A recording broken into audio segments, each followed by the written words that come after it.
In 2010, the market wasn't changing that fast, so 2 years project was good enough.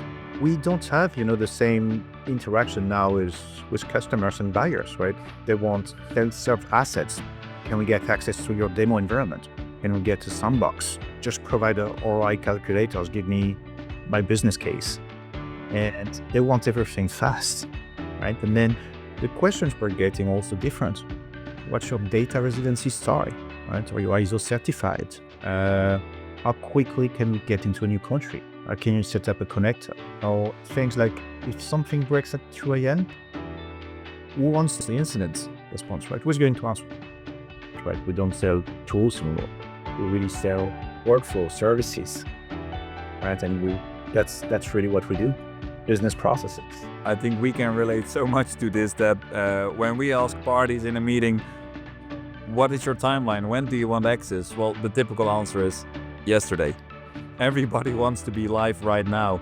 And even for larger parties, and also together with your services, of course, on all the scheduling and nomination tests that need to be done, we can get sometimes hedge fund-like companies.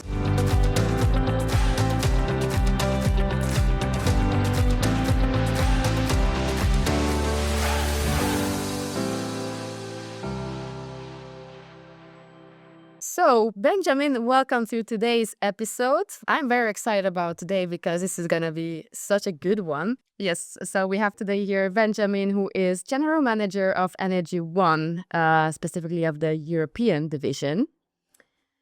Welcome to today's episode. Thank you, Eszter. Thank you, Paul. I'm excited too, right? So that will be first time for me on the podcast with Time2Market, so really excited about that. Thank you for, allocating this time for us. And so maybe just to kind of allow, the general audience to know you a little bit better, would you mind sharing us a little bit your background, who you are, and maybe touch about Energy One as well, this party who everybody knows in the market, but, so it would be just great if you could shed a bit of light. Absolutely. So, well, as you said, my name is Benjamin Tranier, Ben Trainer. So people can call me pretty much as they like it. I'm fine either way. I joined actually Energy One recently. I joined in September last year. So just about a year now, Energy One is actually following the Australian fiscal year. So that will be almost one full fiscal year for me. Before joining Energy One, I worked actually for one of the biggest ETRM vendor, Ion, for 16 years. And coming from one of the acquisitions where I actually worked 14 years in multiple roles. Now, it was quite interesting because my background was definitely ETRM. So looking at long-term trading, hedging, risk management, settlement, back office, all complexity around VAT, broker fees, anything you can imagine. And also from a true multi-commodity background. So not only power, gas, LNG, but also refined products, crude oil, and so on. So now, since that, actually, I was part of the energy transition through all these 16, 17, 18 years, and I saw really the market changing, and I think that's quite interesting. I really liked about Energy One is actually the approach. So Energy One is pretty different to other companies in a sense that we provide software and services, and we provide software and services together. So let me maybe explain a little bit more. So when you look at Energy One initially was founded in Australia. Now it was founded in Australia as an ETRM provider for the Australian market. Also quickly realized ETRM competition globally and decided to really start focusing on the physical side of the power and the gas markets. Looking at already day ahead, intraday, so really the short-term trading and the physical operations, so all the movements of the gas for pipelines and electricity. Very successful. So in Australia, about 60 to 70% of the market. So really successful in Australia. Now, about 6 or 7 years ago, then the goal was to expand into Europe and also replicate the model. So not going into the ETRM space or not going into an area which was too crowded. So we went to Europe through acquisitions. So acquisitions of Contigo and the ETRM solution and Trader. So again, really focusing on the short-term trading or the physical side of the market. And then replicate the model with getting closer to the grid with the acquisition of 𝐜𝐨𝐧𝐭𝐬 for the market access, TSO communications, and 𝐓𝐚𝐸 as a gas portfolio management platform. But again, looking at short-term physical operations, so D-3, D-2, D-1, D, and D+1 for allocation and imbalances. And then on top of that, also providing that's really the key in Australia and in Europe, and we're seeing the market definitively going into that direction. We're covering nomination services, balancing services, trading services. So we place bids on the markets on the health of the customers. We place bids on also the frequency response market. So we dispatch batteries. In Australia, we have about 6 gigawatts of battery under our management. Now, we do not take any speculative position. We do not take parts of the profit sharing. We just execute the customer strategy. So we're truly provider service. When you start stitching all of that together, it's really the big difference of Energy One and the positioning, right? So we're really looking at physical operation, electricity and gas, and everything around it, and expanding from there, not going from ETRM towards the physical operations, or actually the other way around. Thank you for that intro, Ben. Super fascinating and interesting. One thing that I believe sometimes is the case in the part of the market where we as Time2Market are active is that you are seen as that perfect solution for scheduling and nomination. Absolutely. Which of course has a lot of value in it. You offer great services there, but you make it clear here on this conversation that there is a lot more to it than that. You have your balancing services, optimization, ETRM, but can you tell the audience today, how do your services, like percentage-wise, cover all your services? How much is that nomination and scheduling a part of your core competence, activity, resources, workload, and how much are all the other ones a part of it? Because I think many people don't know. I would say roughly, and let's focus on Europe, and that's really the goal of the podcast. I will say in Europe, probably the ETRM side will be 30% versus balancing and nominations and services, or software and services together will probably represent the rest. So 60 to 70%. And that's really the approach, right? So, and even the ETRM, you should not see the ETRM as the bigger ETRM, but rather a specialized ETRM on this power and gas physical side of things.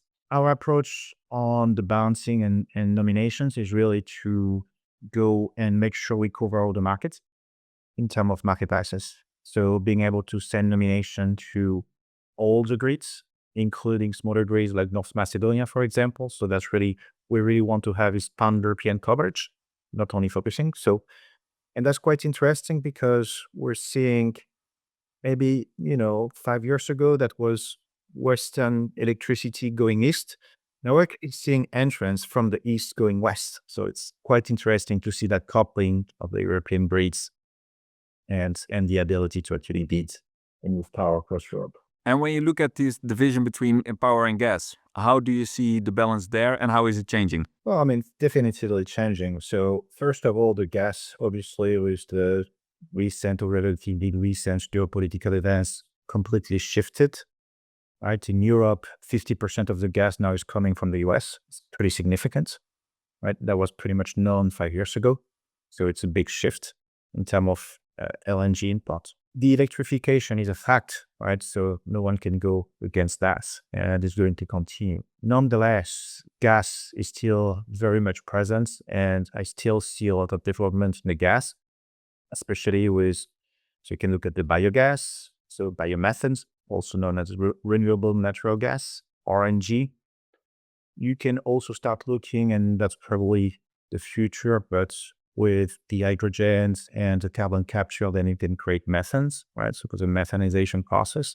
So again, we're involved in a few projects on the CCS side, and it's still a very efficient way to produce heat, right? So all the big industrials, they still need gas to produce heat, to either produce chemicals, metals. It's definitely there.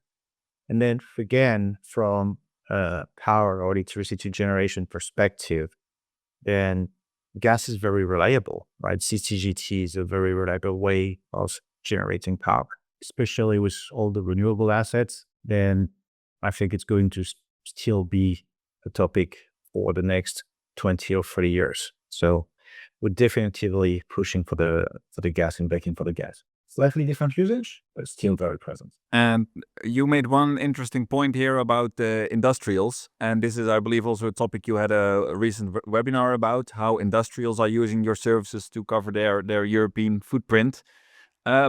When you look at the client base, do you see a shift there in the sense that there is more and more industrial players who want to become a BRP themselves? Or maybe you have been supporting a lot of industrials, but it's more the speculative traders, financial institutes, hedge funds that are joining, and where are they going? Can you tell us a bit about that? The market is definitely very strong. So the usual players, they are still around and still investing and still trying new instruments, trading new instruments, new strategies. So the traders and the utilities, they are still around and they will still be around. You mentioned hedge funds. That's quite interesting. We've seen in the last 2-3 years a lot of presence from North American and even South American hedge funds joining the European trading markets in electricity and gas. So that's new entrants. Now, in terms of industrials becoming BRP, there is definitely a trend. And that's not only industrials, right? Think DSOs, think about aggregator. When you think about the amount of electrical vehicles we had, especially in Northern Europe, and you start adding them, it gets close to the big batteries, right? So we're going to see a lot of aggregations and a lot of DSO, their aggregations to come together and start accessing the markets. And the European Union definitely deregulating market access and facilitating market access with a lot of different rules, either locally. So Germany just published a new law to facilitate the DSO entrance. The same in the UK with the famous VTP, right? So virtual trading parties. So now you're able to aggregate your loads, aggregate the generations, and start trading it. So it's not only industrials, it's definitely what usually we would have called behind the meter, staying through the usual supply contracts, actually moving in front of the meter and being part of the wholesale markets. So quite interesting, definitely a need. And I think we're going to talk a little bit about sales and how it's changed. Main difference is they don't want to deal with 20 different parties and start building complex workflow. They want a solution now. And Paul, actually, this brings me to a question because you have been obviously trading before, so you know how to schedule it, so everything that is part of the whole trading game. Like looking at these parties that are entering now, like what would you suggest them to, be aware of when they now go out from in the jungle of the trading world? That's a tough one, and I think Ben, you know as well how much it can take to set up shop and get active here. We only have limited time, but let me start. Of course, all the scheduling nomination, that is always a big challenge that needs to tackle. And Ben, you know as well, it's build or buy, where I think typically building is not as interesting when a short time to market is relevant. So that's of course where many parties find you. We see sometimes parties underestimate ETRM. They think that they will start with a low activity, and then while they grow, they will look for solutions. I believe that's something which is very dangerous, to start trading, capturing your trades manually, and while you scale, decide to start looking for a provider. Ben, do you know more about that? Is there any risk or danger in just starting that way and then later scaling into existing solutions? Yeah, I think you touched on a point, build versus buy. Now, it's not build, it's build and maintain. And I think that's the biggest risk, because you can build a trade capture solution very quickly and you'll be able to capture deals and calculate a mark to market. Okay, now we have match coming and the 50-minute auctions. So if your system hasn't been thought and designed to handle that, then you need to rebuild your systems. Last year we had AS4, and who knows what we're going to get next. So we have all these changes in regulation. So obviously with all the batteries and DSOs and flexibilities. And now you said, okay, well, I'll build an ETRM to manage just my calendar and days and peak trades. And it works. It's going to be able to support complex PPA, or if you want to start trading capacities, it's going to be able to support all of that. And that's the main aspect, right? So I think the good thing is I don't see a lot of buy versus build anymore. I see more the customers, they want, show me fast time to value. So Time2Market is actually a great name, but that's really what they want. Right? They say, okay, I want to start importing LNG, deal with it. And that means they don't want to have to talk to 20 people. So they talk to Energy One, and so we talk to you, they talk to Time2Market, and you talk to us, but it's, don't worry. What have you set up? Set that up, then it's going to be configuring the system. We're going to take care of the TSO certifications. We have partners with data, ETRMs, and others, and we can really bring that solution that for the customers, yes, my goal is to land my first LNG vessel in 6 months, or I want to get my battery up and running in Feb 26, and you deal with it. And that's really what we're seeing. People are willing to pay to get the service, and rather than thinking about complex custom developments. And I think this is a super interesting point. And we have seen similar things where larger parties, not from the physical spot power gas space, believe they have a proper ETRM system that can capture everything, which works if you are trading indeed long-term futures, your monthly deliveries, if you trade crude. But then the granularity of the spot power and gas markets and the complexities about deliveries, imbalances, cross-border nominations, capturing capacity cost, more complex PPAs, as you said, that just makes it so challenging that an ordinary ETRM system that is not designed with that purpose in mind cannot capture it, right? And that's basically where then your services come in. And then operating it around the clock. And maintaining it. Yeah, exactly. So Now, I think you said it yourself already, Ben. Many parties in the market acknowledge it and they know it and they're willing to pay for it. And we see something similar because there is no build from scratch if you are going to be active in a pan-European market with physical commodities, cross-border nominations, capacities, storages. It is just too time consuming. You are a specialist at what you do and you do it best. And that's why they're willing to come to you to buy it. To be honest, when you look at what's happened, all the changes in the last 20 years in the market, we used to build relationship with companies and then going for an RFI process took 6 months, and an RFP process took another 6 months. And you start receiving 3,000 questions about millions of things, and sometimes they will not even use, right? They were looking for features more than time to market. That was coming from the CEO, and that was a top-down approach, and then just different committees and and it was a big bang deployment, right? 2 years, 3 years, 4 years, just a big project. The issue was just too slow, and then the market already had changed. Now, in 2010, the market wasn't changing that fast, so 2 years project was good enough. We don't have, the same interaction now with customers and buyers, right? They want self-serve assets. Can we get access to your demo environment? Can we get a sandbox? Just provide a ROI calculators, give me my business case. And they want everything fast, right? And then the questions we're getting also different. What's your data residency story, right? Are you ISO certified? How quickly can we get into a new country? How can you set up a connector? Or things like, if something breaks at 2 a.m., who wants the incident response, right? Who's going to answer? In the past, an ETRM Oslo, it was a D+1 business, and it's changed, right? So we're seeing definitively a change into that, right? We don't sell tools anymore. We really sell workflow services, right? And that's really what we do, business processes. I think we can relate so much to this that when we ask parties in a meeting, what is your timeline? When do you want access? Well, the typical answer is yesterday. Everybody wants to be live right now. And even for larger parties, and also together with your services, of course, on all the scheduling and nomination tests that need to be done, we can get sometimes hedge fund-like companies up on a spot gas market cross-border with storages in 6-7 months. And I think that is a record speed. Wasn't the case many years ago. Also from what you are saying, the timeline of conversations and the type of questions that are being asked, things have totally changed. And I think, in the past, customers wanted the perfection and willing to spend 2 or 3 months to do a very custom development. Now customer wants fast.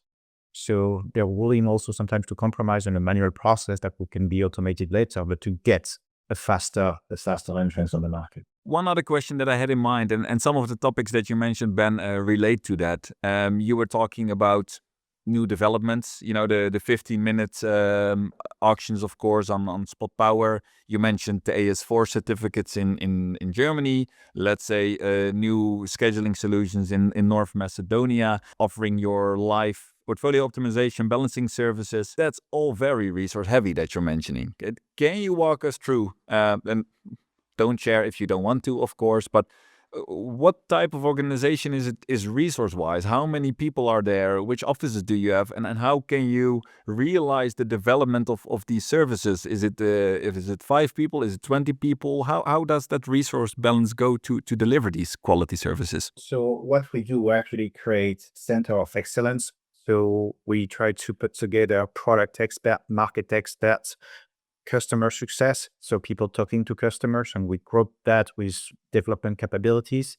Now, in terms of resource-wise, and Energy One is actually a listed company, so that information is kind of available. So we have about 100 people in Europe. We invest heavily in technology, so we probably have a good 40 to 50% working in the IT departments. Then operations is also pretty big.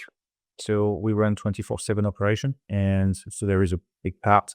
And then the rest is split between product experts, the commercial function, customer success, customer engagement. In terms of offices, you mentioned that, sorry.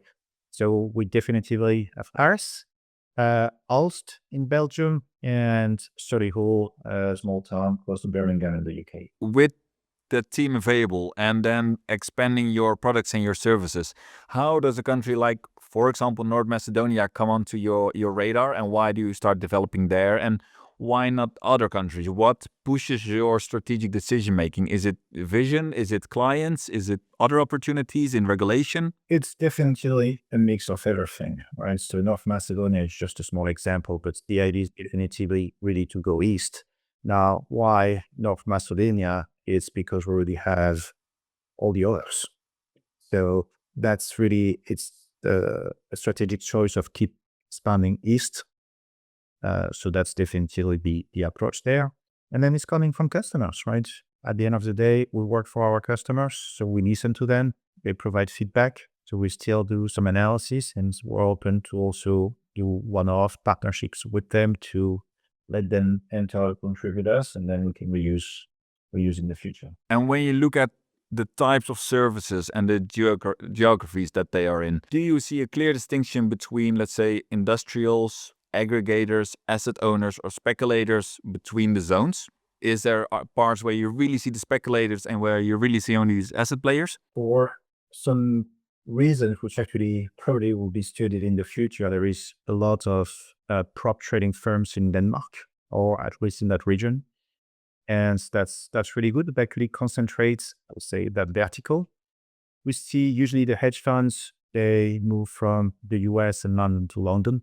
So still speculative trading, but different type of speculative trading, less on the algos and more on the long-term strategy and vision of the market. So definitely London. Big utilities, you will find them in all the Western European countries, right?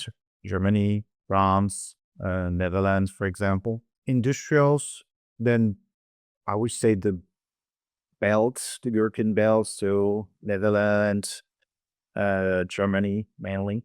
Aggregator, it's actually follows the regulation. So now with the new VTP regulation, we see them happening in the UK. I think next is probably going to be Germany and France. On the eastern side, then it's either coming from the algo trading and speculative trading from Northern Europe, or, and that's the interesting part, it's the east to west.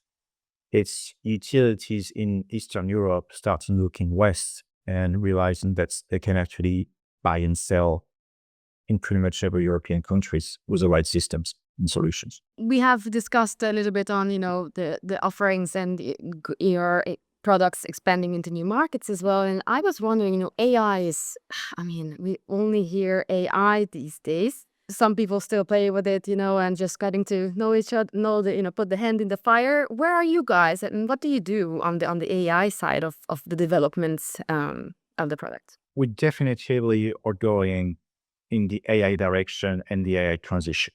So in terms of development of the product, we're really looking at augmenting our development capacity with AI. So we're not going AI first. So that's for the development. That's also to help us with our own internal business processes, right? So more as a orchestrator and workflow management, an easy way to link our CRM solution with our delivery solution, right? So that's very useful. It's able to just handle a lot of data very quickly. From a development perspective, we definitely are using AI in a significant proportion, but again, always managed by a person. All our development is local, so based in Europe and augmented with AI. Now, in terms of product and how we're going to use AI for our customers, I think we're going to see AI products very soon, but I'm really in favor of local and what I call sovereign AI. So no internal calls, no training on client data, right? Think about you taking a ChatGPT and you make it your own ChatGPT, and every customer would have their own ChatGPT, and that will not go beyond that. And this ChatGPT can only learn from the data they have access from your ETRM and your nomination solution. I would always see human in the loop and HIL, right? So human in the loop, and you're going to hear a little more about that with Energy One.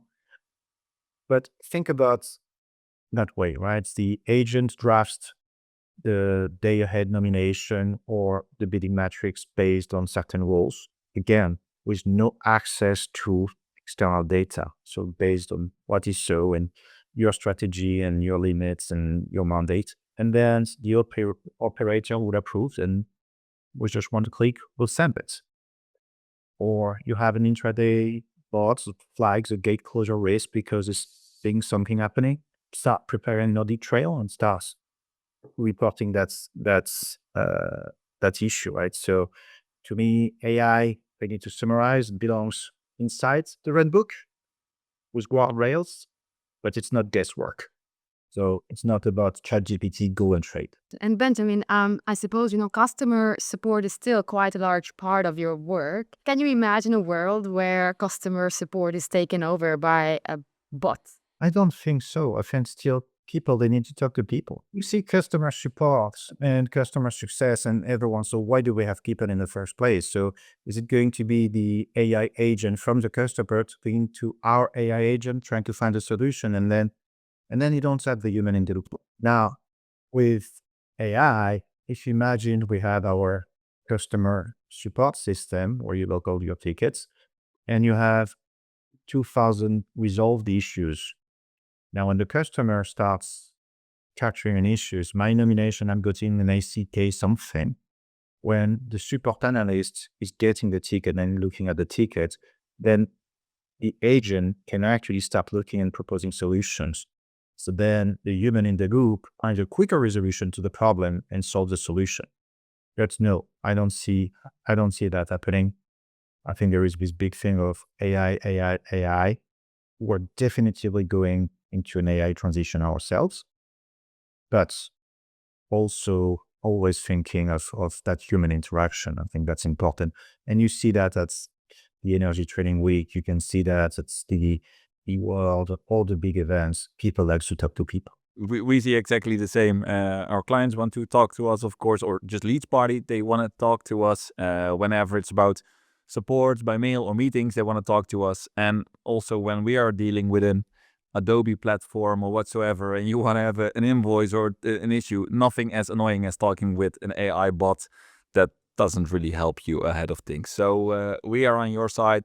It's a tool. It will help us, but it's not going to replace humans. No, definitely not. I mean, it's completely agreed, right? So when you tried working with agents for real, I mean, I had a scratch on my car and tried to get it fixed, and I wasn't able to talk to a human, right? And I spent literally an hour on the phone yesterday trying to solve it. Now, it's fine. Not important. No one is going to die or have an issue because of that. Now, on the power side, it could be critical, right? We're operating critical systems. We're dispatching assets. We're sending nominations, which then transform into electricity delivered to end customers. And that's pretty cool, right? So that's why we cannot let ChatGPT making decisions on anything. So adding an agent trained with your data and providing proposals of executing certain workflows, absolutely fine.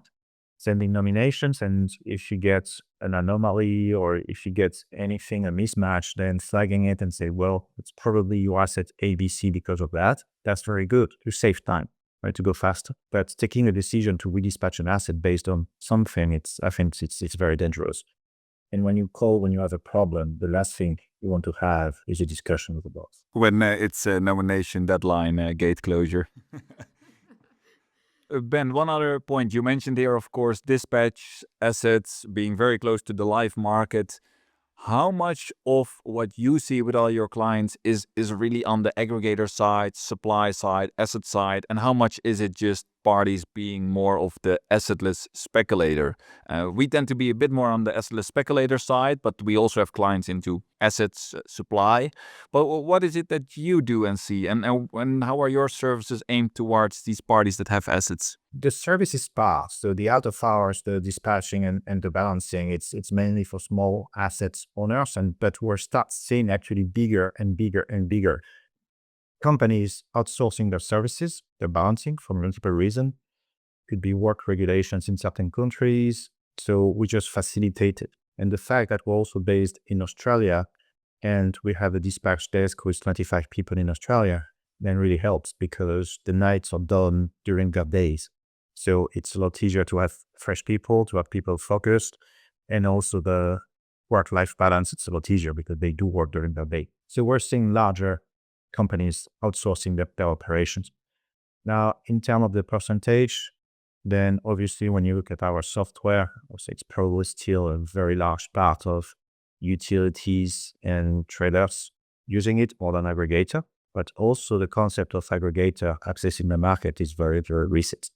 So I expect a change in the next 2 to 3 years. And it change in the sense of the developments will continue faster in that direction. Absolutely. And I think the fact that now aggregators can easily access the markets and the DSO is now part of the bidding process, all these aggregated assets, the megawatts battery range or the aggregated multiple kilowatt hour loads aggregated to megawatt hour loads, and flexibility starts to play a big role in the intraday and day ahead market. So they're going to start playing a significant role. Therefore, they will need solution and services. I'll not say a change, but I will definitely see new entrants with new challenges, and they will need to. That will require new solutions. I think it's also exactly what we see, that it's not the majority of the requests, but more and more parties reach out to us for support in this aggregation role, in this asset management and supply role. So I think we can confirm we see a similar transition. And I think with the whole 𝐜𝐸𝐴𝐶 VTP and VLP role, that is of course a big statement, so to say, from the market that they developed that whole system to support these aggregator roles. And I just see in the near future this flexible demand with like almost minute level rebalancing, so you can just switch on and off the chargers and the electrical vehicle or an aircon in residential buildings. And that's going to change the market, right, in different ways. So I'm excited about that, right? It's good. I would say a way that's I like to phrase it is we went through the energy transition stage 1, which was to build all the renewable assets. Now we're going into stage 2. And I think with that, we will conclude our conversation of today. Ben, thank you very much for providing your insights, your stories, and what you're doing at and with Energy One. Thank you very much, Benjamin and Energy One. Thank you for having us, being here with us today, and we look forward to. Thank you very much. Thank you, Paul. Thank you, Eszter. Thank you.